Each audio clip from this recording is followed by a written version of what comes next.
I'm Matt. And I'm Nate. And this is Not Quite Religious, a podcast where a Christian pastor and former evangelical turned atheist have conversations about faith, religion, philosophy, and life while drinking coffee. Welcome to episode 35. I do apologize for the audio quality last week where Matt had to call in. We were all sick. But it's great to have him back in the studio in person. And it's great to be back. Yeah. So today we're going to be talking about my experience with Christmas Eve, Damar Hamilton, ESPN, and public prayer. Damar Hamlin. Yeah. You can tell that I watched lots of the ball of the foot. Yeah.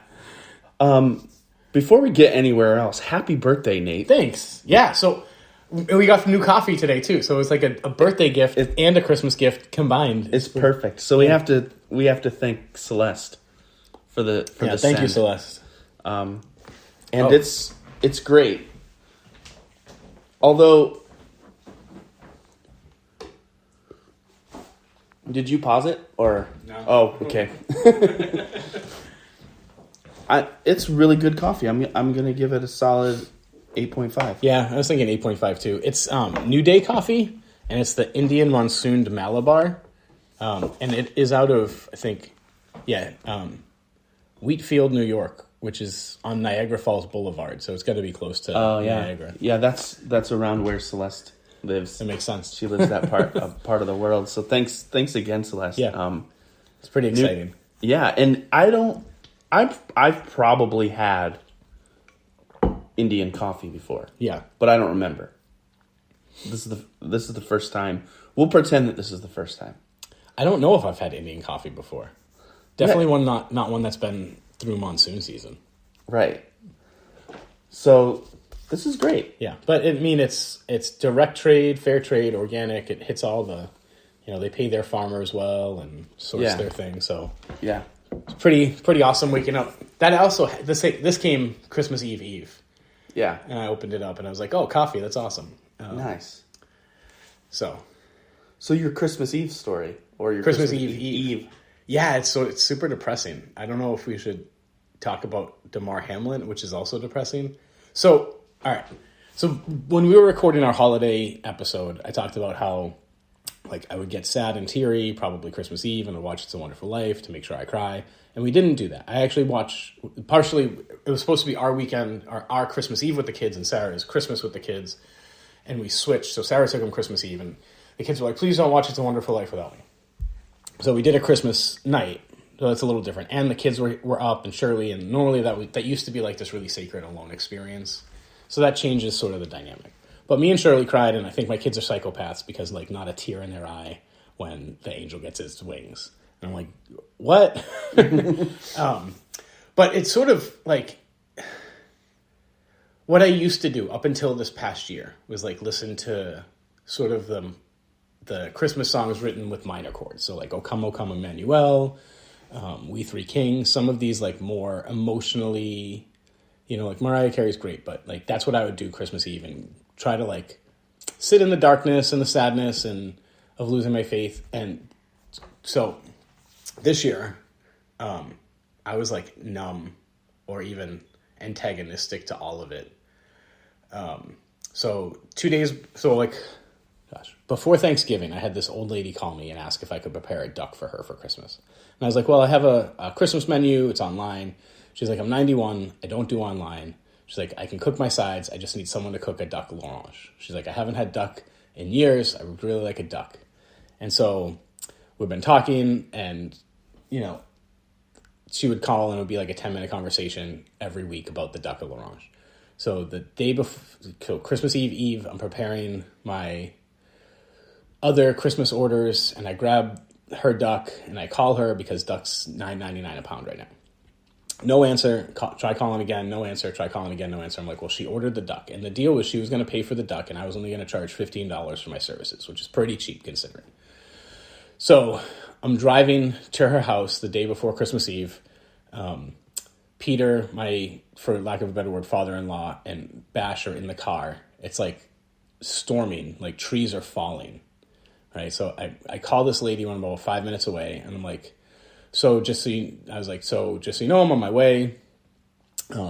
the duck came to 56 something, and then there's my fee, and she starts screaming at me on the phone, like, highway robbery, she's never doing this again, how can I get away with these prices? And I brought the receipt, because whenever I buy groceries for people, I bring them the receipt.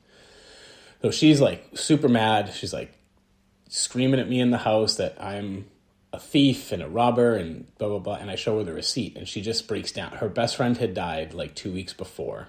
She's 91, she lives on a fixed income, she got all these medical bills she couldn't afford.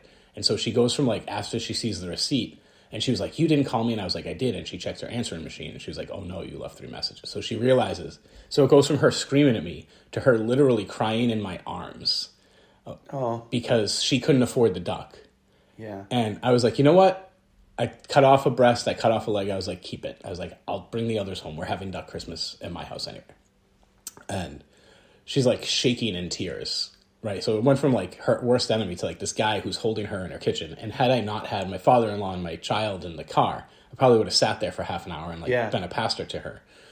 And I'm just like, hopefully I made this lady's Christmas giving her half a duck. Also, like, you know, how much duck can a 91-year-old eat? Like, she didn't need the whole duck, but... right, so, like... So that's sort of, like, very much in the Dickens sort of Christmas story, right? Like, she's getting all these medical bills. People are dead. She, like, it's probably her last Christmas or close to it, and she just wanted a fucking duck. And then, so we get home. I cook dinner. It's still storming out. It actually starts to snow. And we have Bash's old daycare.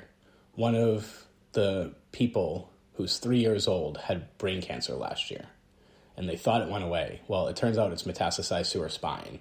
And so we all went over to Christmas Carol for this girl because she's not going to make it to another Christmas. And you saw this, like, really frail, weak child with no hair, like, bundled in her mom's arms while people are singing goddamn Christmas carols. And I'm kind of like, fuck all this bullshit. Like, I got a 91-year-old who's lost everyone in her life and can't pay medical bills. A 3-year-old who's dying of cancer and there's nothing they can do. And some pastor decides to pray and he's, like, got his hands up, and there's some other more evangelicals and they got their hands up. I'm like, screw your God. Like if he exists, like, you know, and I'm, like, much more in my angry atheist phase again right now. Like, if he exists, like, he can go to hell. Like, I want nothing to do with that psycho who would send a 3-year-old, like, childhood cancer and then send her to hell after she dies in the evangelical world. And if that's the God you worship, you're also a monster. So, like, Christmas kind of lost all its, like, thrall on me. And, like, I cried, but I didn't cry because I lost my faith. I cried because, like, real people are in pain, and if there's a God, he's doing nothing to stop it and everything to cause it. And we just talked about how we don't want this podcast to be, like, antagonistic and whatnot, but it just, it rocked me in a way I didn't expect, and also, like, made me pretty... So I didn't post Christmas. I didn't post Christmas Eve about it. I didn't want to ruin people's holidays, but, like, it's been sitting there, like, stewing. Yeah. And I know that, like, you don't necessarily have the same theology as the Calvinist currents that we used to run in anymore. So maybe less of a problem for some of our listeners, but definitely for those Calvinists, like, your God's a monster. And I'm just going to say it, and you can be mad at me and you can stop listening, but, like, any God who preordains a girl to get brain cancer that metastasizes to her spine and then sends her to hell because she doesn't believe the gospel and isn't baptized is, like, he's a pretty terrible person. Well, this is what the Incarnation is supposed to be about, right? In Jesus. And again, I'm not speaking in terms of you have to believe this is literal truth. I'm speaking in terms of what the point of the theology is, whether or not you take it for literal truth or physics or science. The idea, at least the idea of Christmas, it's about the Incarnation. It's about the baby in the manger, which is a word that has lost its strength over the years. Right. It's become sentimentalized, cutesy, but it's a trough, is what it. So, if you have God in a trough, then I think Christmas is supposed to. Well, I think I could go so far as to say, in maybe between you and I, we'll just happen to have lost every single one of our Calvinist listeners anyway.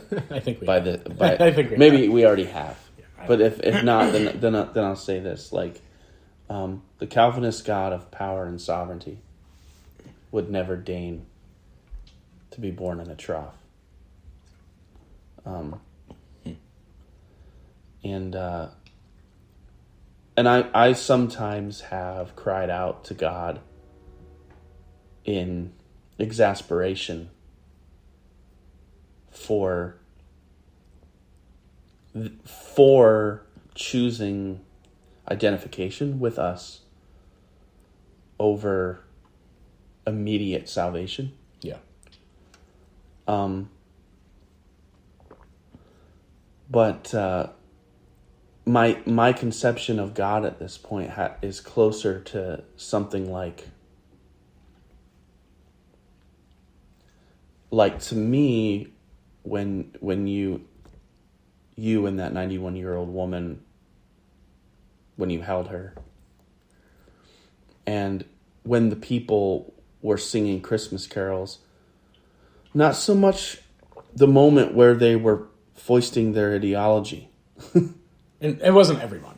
Right. It was a few. But just like just took this over. I'm gonna sing because I want to soothe. Yeah. Like, it really doesn't matter what the words are. What matters is you're human and you're suffering and I'm human and I see it and I'm doing something that recognizes it, which is different than I'm doing something to solve it. Yeah. So that's part of the problem with the Calvinist Gospels. It's about solutions, whereas I think the actual incarnation is about comfort. So those moments where mutual pain, maybe the circumstance isn't mutual, but like everybody understands what it's like to experience pain as a human being. So in that way, we're connected. And those moments where we transfer our recognition of the mutual pain that we all feel to one another, where we express compassion to each other, those to me are the incarnational moments where lowercase g, uppercase G, God, where God is. Yeah, I don't find that comforting at all. And I'm not trying to comfort you by saying that. The point of that is not to comfort you. The point of that is to say that there's another perspective about God's intervention, or just God himself. Yeah. Than the monster. I don't know, man. Like, I hear what you're saying, but I'm kind of like, well, so God and Jesus decides to come down and suffer with us, right? Instead of just healing the suffering right away. I'm like, someone gets hit by a bus. Me stepping in front of another bus doesn't do anything to solve the problem that they got hit by a bus. It's true. How about you pull them away from the bus? It's true. This goes back to many podcasts ago when I brought up that the question of God begins at the question of suffering. Yeah. That God's only. I mean, if there was no existence, we wouldn't be. Or if there was no suffering, I doubt we would be having conversations about God. So, in other words, like, God is a predicate. Yeah, or a crutch. Right? I mean, this is what Marx really means.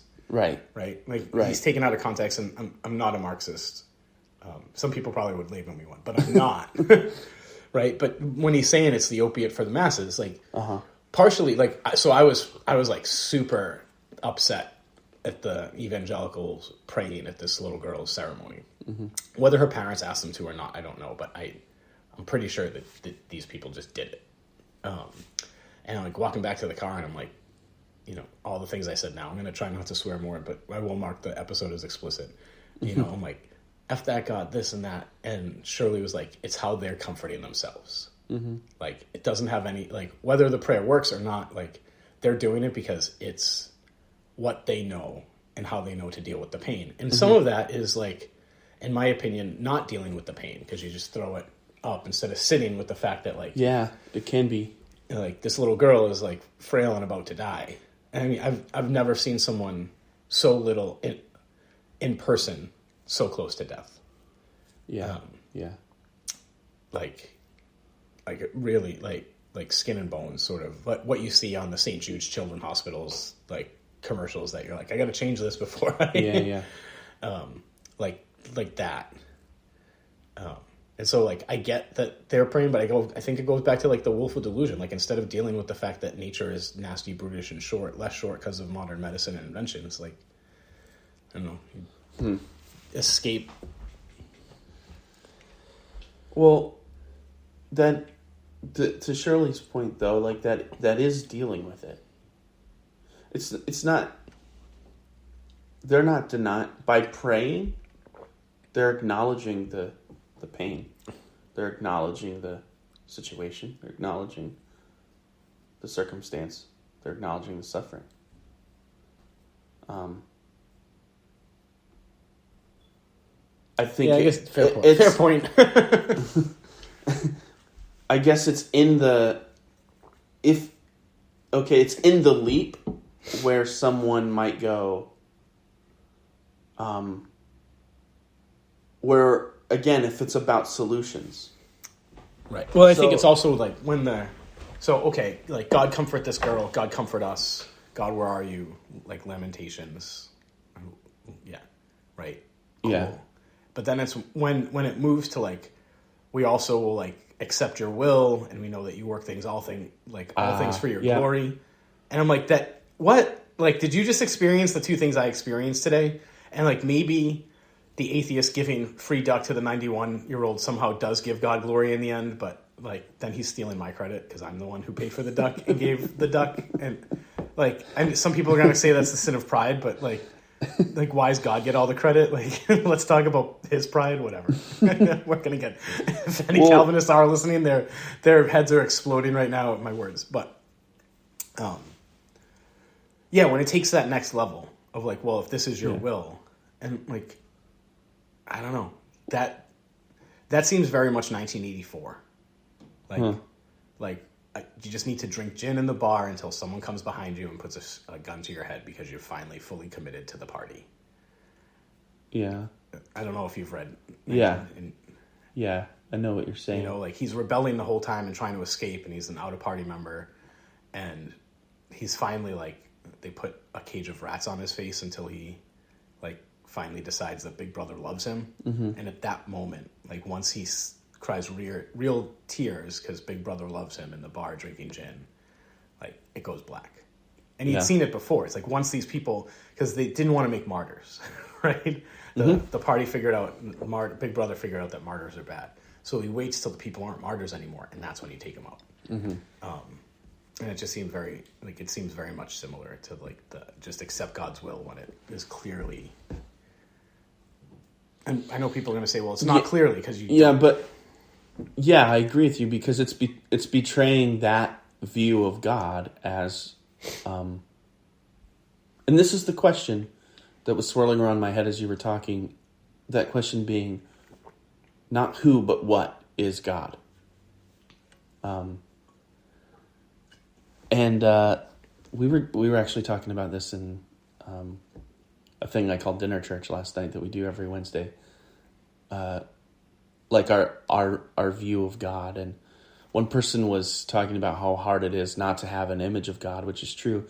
It reminds me of, in the Screw Tape Letters, C.S. Lewis talks about, like, how God is the light in the corner. Right. Make them pray to the same point. And you're like, that's probably the closest view. Like, the truest thing I've ever heard anyone say about how most modern people understand God. So when I was an evangelical and I read that, I made it a point to start praying at different spots because I recognized, I was like, oh, I'm doing it. Yeah, but then like Lewis doesn't seem to think it's a problem, like because actually what matters is what's happening in the heart. Yeah. And I mentioned that like I think the classic image of God is Michelangelo's white Sistine robe, Chapel. big beard, like that's the image that comes. It's hard to get away from the Sistine Chapel, right? And it really is hard to get away from the Sistine Chapel, but So many penises. Real fun fact, there used to be more. And the Pope who came after the Pope who commissioned Michelangelo sent other fresco people to cover them up. He's like, there's too many penises. that Michelangelo guy was so gay. Yes, probably.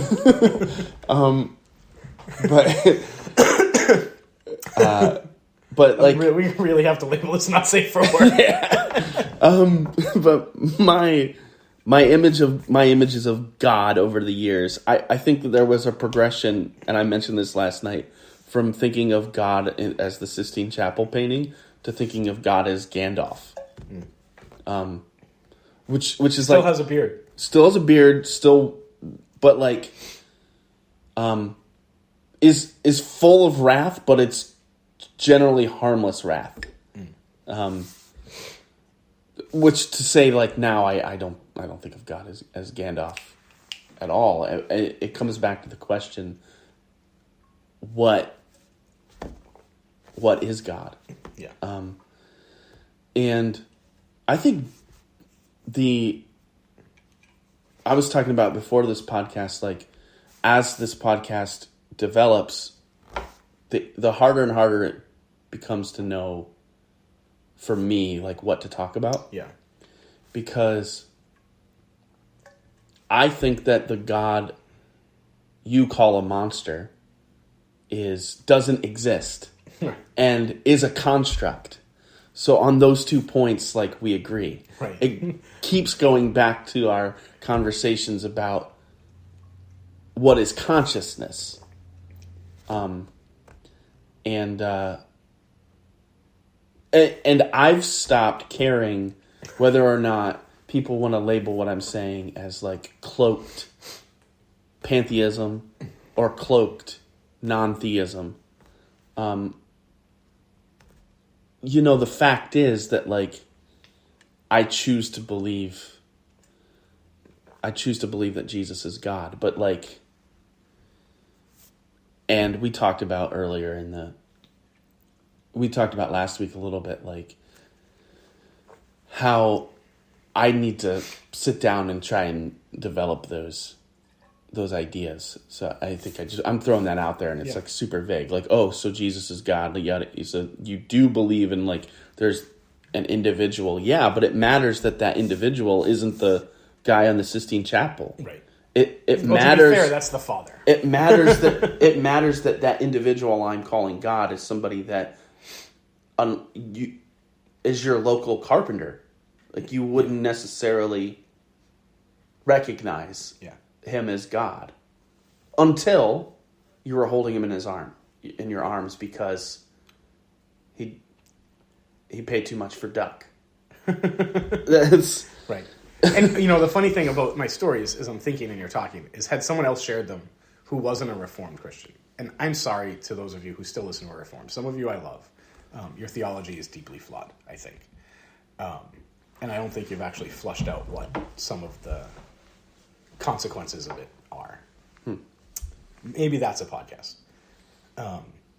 Had someone else shared, like, I gave this lady duck and I made her day and she started crying. I'd be like, oh, you're like Scrooge at the end of Christmas Carol. Yeah. Gave Goose. Like, that's amazing. Like, you did the thing.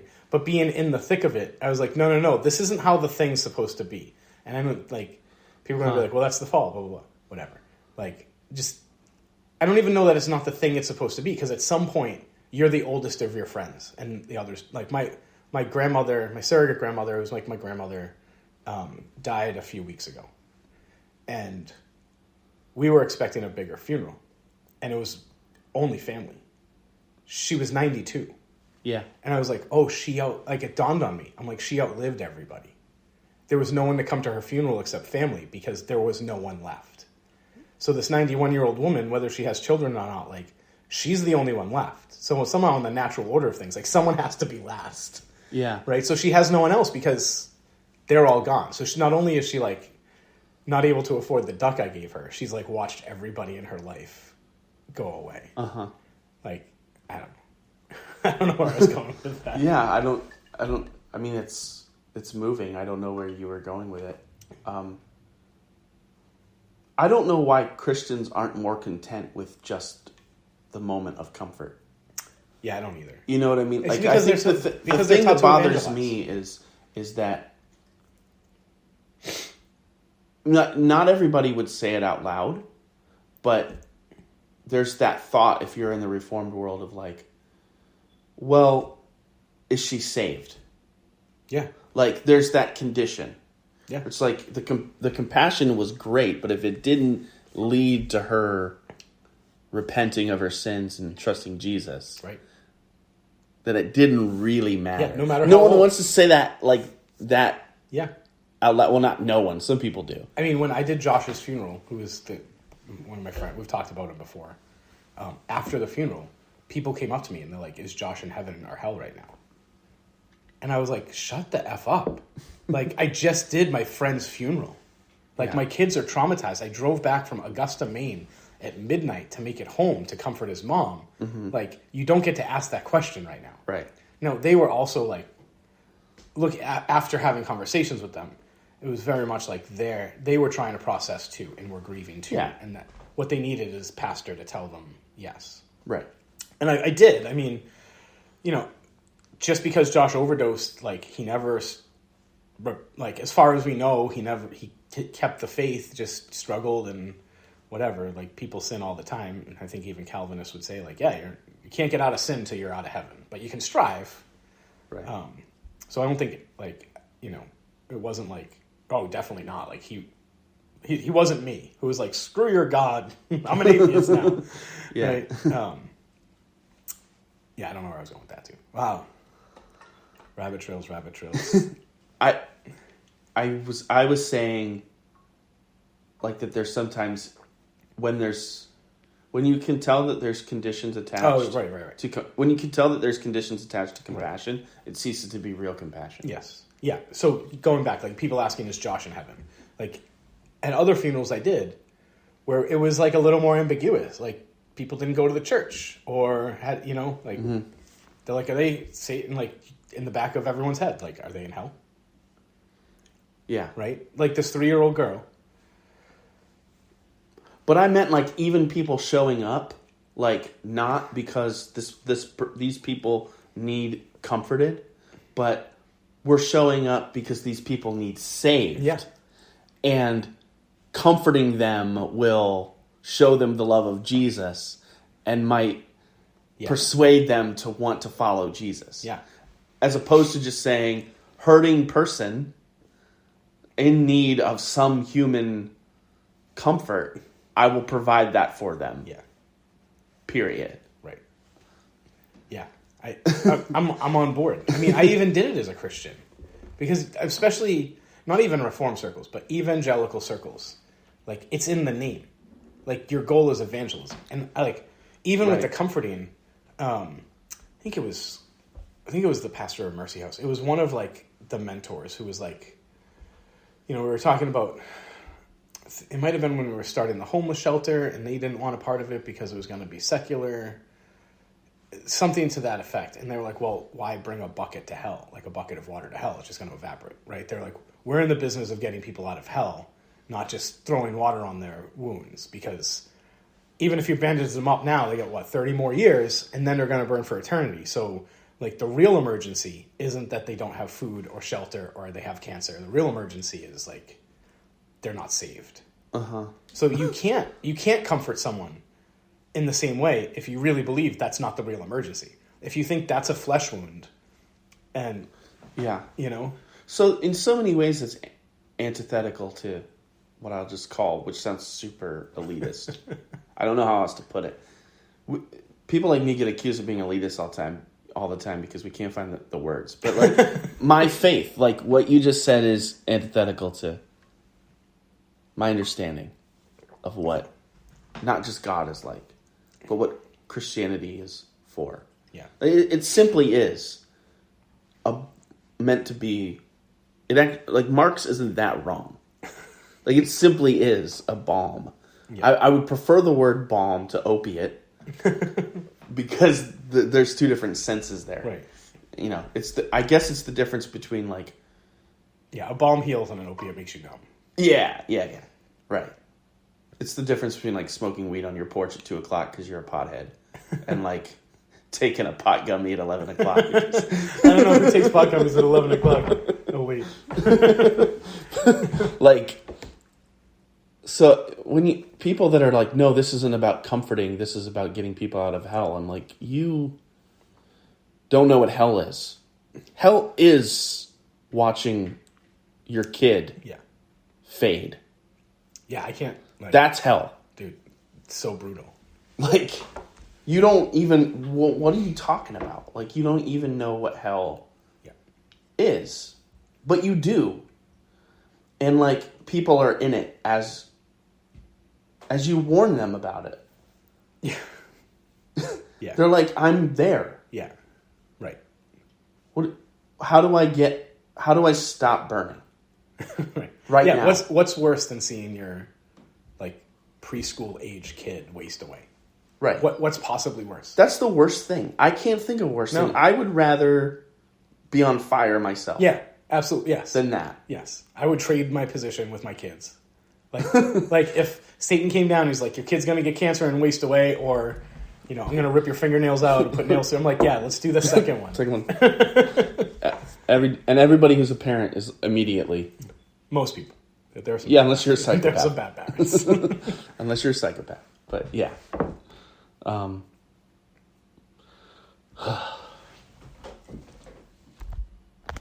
Some light stuff for your weekend. I know.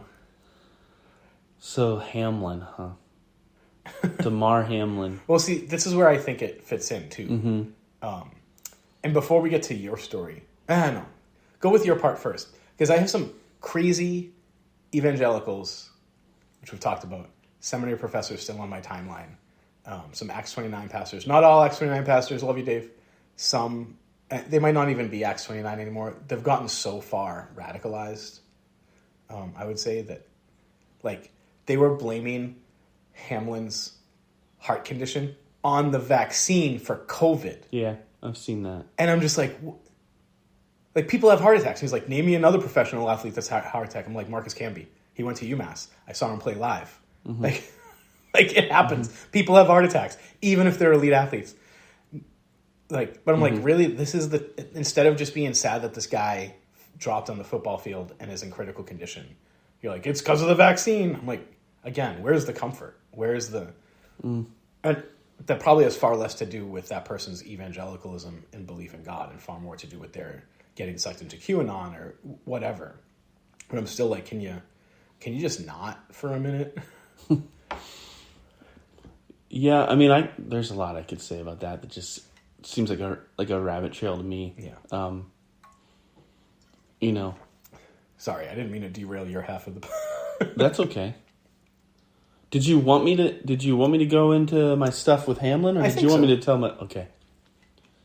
So, I found myself really introspective about the aftermath of the whole thing. Now, I missed the actual scene. Yeah. And I'm not going to go back and watch it because I don't think I need to. Yeah. I don't think we need to be... Violent porn is... Like, right. I don't think we need to dive into trauma. It's like when you watch Black Lives Matter. Like, I don't need to see someone else getting beaten or... No, and I'm sorry that other people did, but that doesn't mean that, like, in solidarity, I need to go, like, traumatize myself. Right. So I haven't seen it. I was sick. I went to bed at 9 o'clock. I woke up the next morning and I saw the hashtags, and I just haven't watched any videos, so I don't know.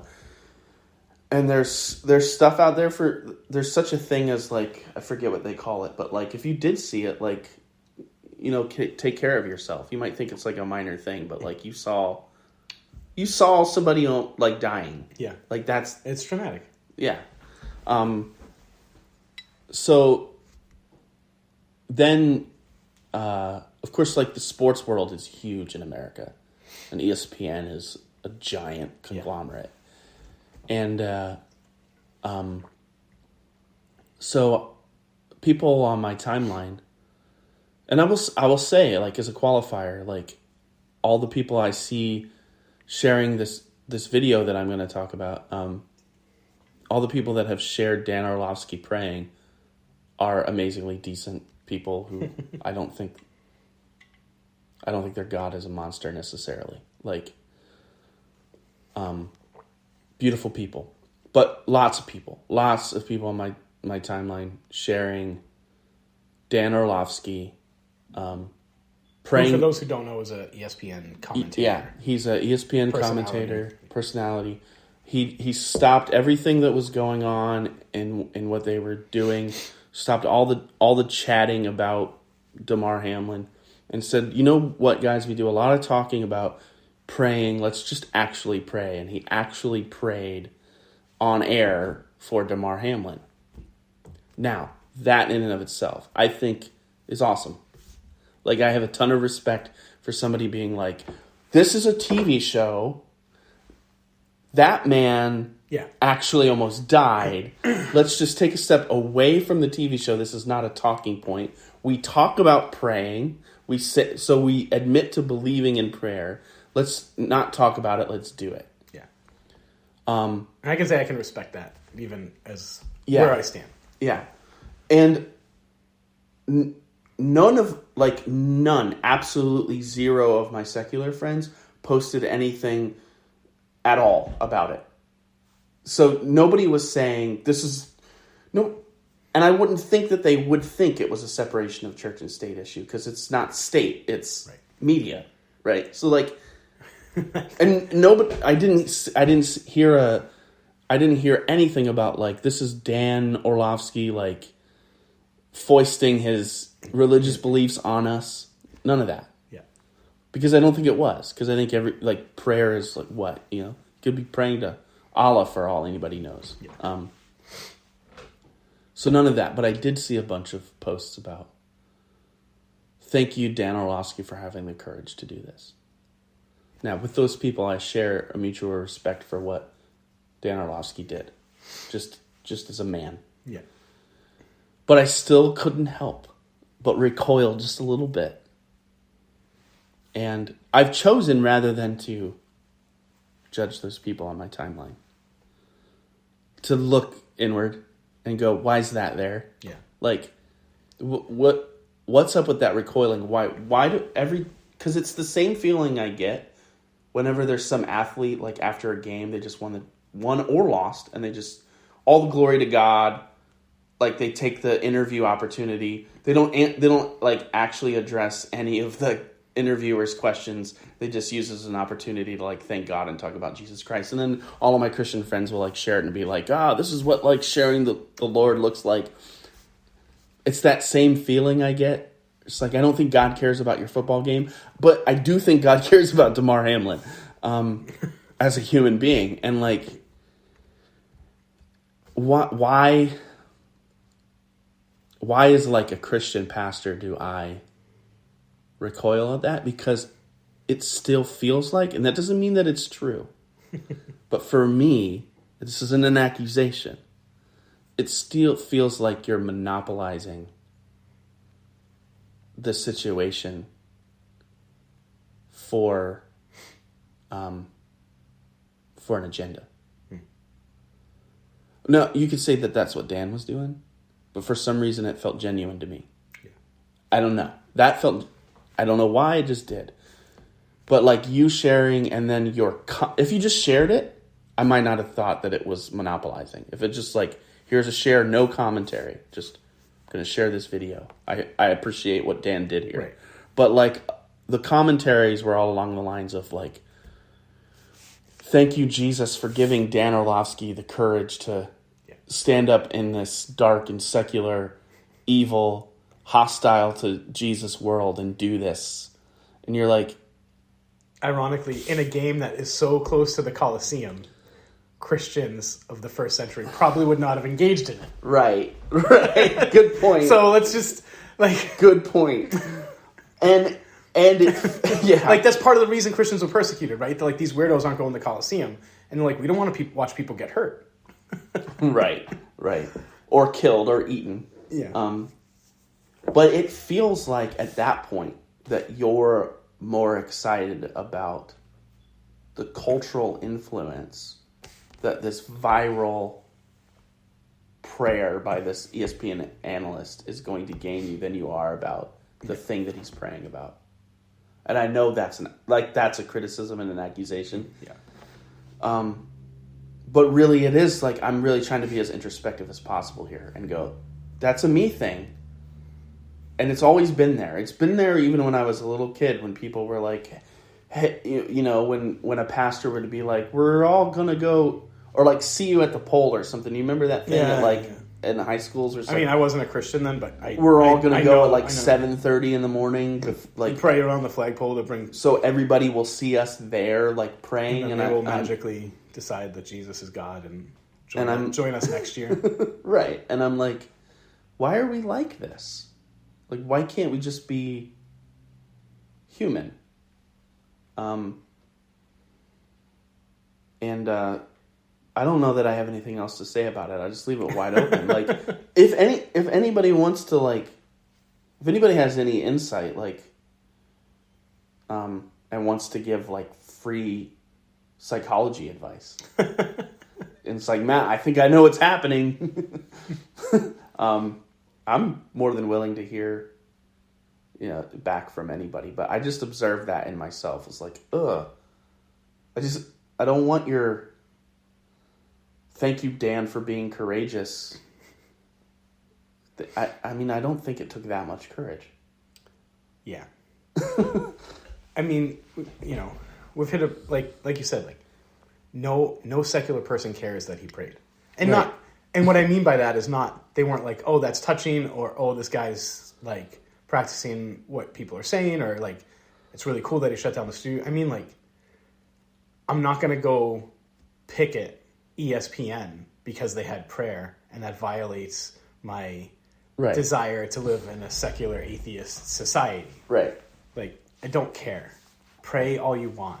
Like, pray in school. Just don't force me to pray with you. Like, I will sit there respectfully and let you do it. And I'm don't not gonna force devout Muslims to pray the Lord's Prayer. Right. Right. Or Christians to convert to Islam. Like, right. Just like, do your thing, man.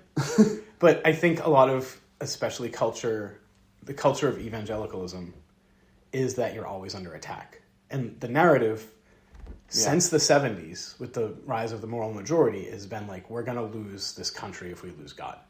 And so, like, I think a lot of Christians do see it as heroic that he would pray, even though the rest of us are like, whatever. Yeah. Like, I'm not going to stone him and bring him to the Colosseum and tie him up and let a lion eat him because he prayed. I don't care. You're going to lose this country if you lose God. Have you read the book of Revelation? You're going to lose this country because of God. Right. Yeah. I mean... Yeah. That was supposed to bring levity. It didn't at all. I mean, depending on your millennial view. I guess not depending on your millennial view at some point, yeah. Yeah. Like, empires fall, and the whole point of Revelation is, I mean, amillennial, premillennial, postmillennials might, but part of it is just like, Jesus wins. Yeah. Like, your country doesn't win. Jesus does. And there's a new heaven and a new earth. And, the fruit of the tree of the knowledge of good and evil is now turned into, like, a 12 fruit bearing. Like when I read Revelation as a Christian, I didn't really care about postmillennial, premillennial. I wasn't a premillennialist, so maybe that's why I didn't care so much. But I was like, no, the point is, like, Jesus wins. Mm-hmm. And everything's made perfect. And to quote Tim Keller's, or not Tim Keller, it was the lady out of his church, though, the Jesus Storybook Bible. Yeah. Which is, like, still probably the best transliteration you can get. But he's just like, all sad things come untrue. Like, that's a good line. Right. Like, that's that's like the theme throughout the Jesus Storybook Bible, which is like a Tim Keller thing. Like, that's the point of Revelation. Not that America wins. America. Yeah. Or that we're the new Israel, or like... Yeah. Yeah. Do we have time for my Lord of the Rings story? Yeah. Yeah. I'm going to tell it. There's some risk to this story. There's some risk to this story. First of all, I don't think... Should we save it for... No, go ahead. You don't think what? It'll bring some brevity. So I think it's... Some levity? Yeah. Levity. Yeah. First of all, like, I think there's a balance between exposing your kids to, like, certain kinds of curse words and, like, not having your kids be kids that curse like sailors. Yes. Right? So, like, I think curse words are curse words. They're just words, and at the same time, they are curse words. It's a bit of a paradox, but I don't want to be that parent that, like, I think you take the allure out of it by being like, hey, look, here's a word that people say. Yeah. There's like 2 words we want to let our kids say, and what I don't allow is like those words to be used maliciously. Yeah, that's the line where it's like you don't call somebody a B word. Yeah, or don't say F you to somebody. Yeah, we're very similar. Like I tell my kids, like if you hit your foot with the hammer, you're allowed to yell son of a B. But you start calling your brother or sister that, there's going to be right. So there's this song. It's called Covert Discretion, and it's by an artist named Freeman, formerly of the band Ween. And some of you might be familiar with the song. You can look it up. Covert Discretion is the name of the song. It's about 4.5 minutes long. And it's mostly like this kind of plodding, just acoustic tune for most of the time. Just a picky little folk song with a tinge of humor and a tinge of sadness, as Freeman is. It's a singer-songwriter. Yeah, like to do. He has his own little vibe, though. There's a lot of irony in his writing. It's like, am I supposed to laugh at this, or is this sad? It's both. So, like, he has this song called Covert Discretion, and at a certain point in the song, like 2/3 through it, it breaks, and it becomes epic all of a sudden. And the line when it becomes epic is, fuck you all, I got a reason to live, and I'm never gonna die. And that's the line that gets repeated over and over again and rising until it's epic. So I play this song in front of my children.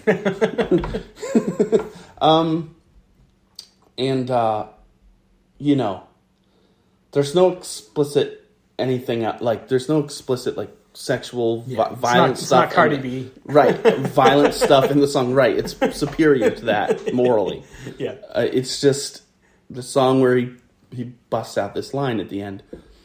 And my middle son goes, oh, this is the Frodo song. I'm like, the Frodo song? He's like, yeah.